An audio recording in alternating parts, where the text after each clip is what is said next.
And that should, so it appears in Luke, and people who are smarter, and actually they say it's more like Luke.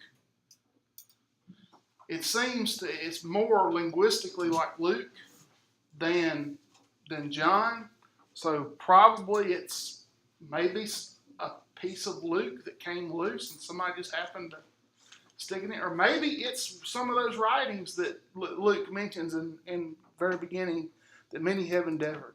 We don't really know. And of course, we've got the longer ending of Mark, because Mark just ends. Verse 8. So they went out quickly from the tomb, and they trembled and were amazed, and they said nothing to anyone, for they were afraid. And that's it. That's where Mark, in the earliest manuscripts, up until about the end of the 3rd, 4th century, somewhere around in there, starts getting verses tacked on to the end to kind of finish it out, to make it where it's not so abrupt. So, and you think now, how many people take, specifically, get up in the mountains up there, and they'll take that verse 18, handle serpents and poison and stuff like that, and it's not. And they die. Yeah, exactly. And so it's one of those things where you go, people, little thought here maybe. Because I think what we all should aim, and it's something that I really didn't think about when I first started looking into it, and I go, okay, well, how do we handle that? And the consensus seems to be, the way that most people want to handle it is this, that we recognize them for what they are. We recognize their place in history, that they just kind of appear in the text.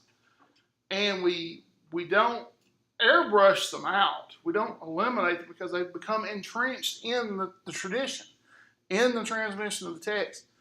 But we need to be wary about drawing any conclusions from them, because we want to know what John wrote. We want to know what Matthew wrote. I want to know what they wrote. And I think that's the that needs to be where our focus is. What did they write? Because that is what is inspired. That is what is inerrant. Not something that somebody stuck in 400 years down the road. Don't you think? And I'll look at it before next time. But in my Greek New Testament, which I can't sit down and read, but I had to have it when I took New Testament. But these texts in particular has all these footnotes, and the ones who put this took all these Greek manuscripts, like you were talking about, that little piece of John, mm-hmm. and they ranked them based on their reliability. Right. And so then they'll give an A, B, C, D rating to these two passages in particular. Right.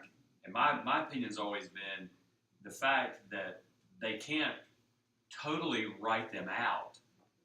They've got to include them in there. Right. So because there's they become entrenched. Well, but I would venture to say, because the research on the Greek manuscripts themselves leave enough doubt that you can't conclusively say that they're just entrenched because they've always been there, but that there's some question as to whether it could have been a portion of it. I'll have to look and see how that particular Greek New Testament relates. Yeah, different ones do it different ways. But there's enough question that they either put it in brackets, they put it in the footnote, or whatever, right. Because you can't, you just can't write it out. Because you think about how many people. I remember. I was still very young when the New International Version began to become popular, and I remember a church in Tennessee having NIV burning because it had verses omitted from it. But that's also a kind of a category, which is something we're going to talk about in one of the later sessions. why one translation reads one way and another one reads another, why there even be verses missing from translations. Um, yeah, probably one of the most interesting things to look at if you've got a really good Bible. By good, I mean mine has all the textual notes in it, which is one reason why I like it so much. And it's hard to find one that's got all the textual notes in it, where it marks all the text. It goes like, okay, this manuscript, some manuscripts read this, some manuscripts read that, and then you have like variant translations, and even whole sentences will be omitted. But there's reasons behind that, and we'll talk about that.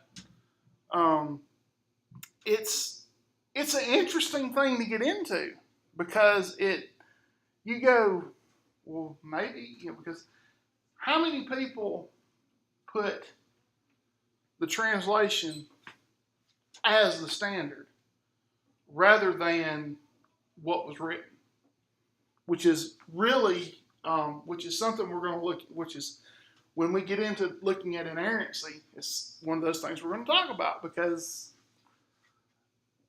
when does something, can we rightly call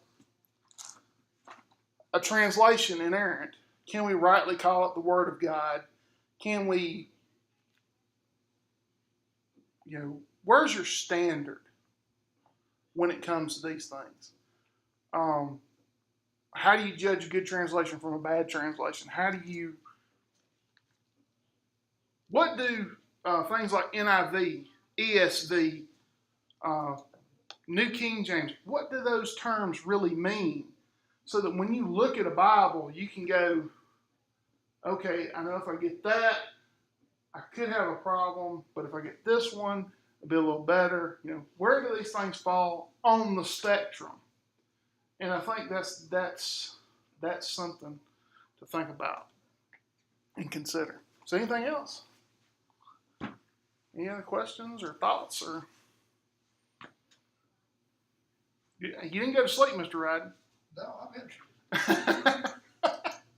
It's very interesting. Now next week, if you're looking ahead at next week, there might be some technical things there, but I'm hoping that I've got it. I'm trying to get this thing to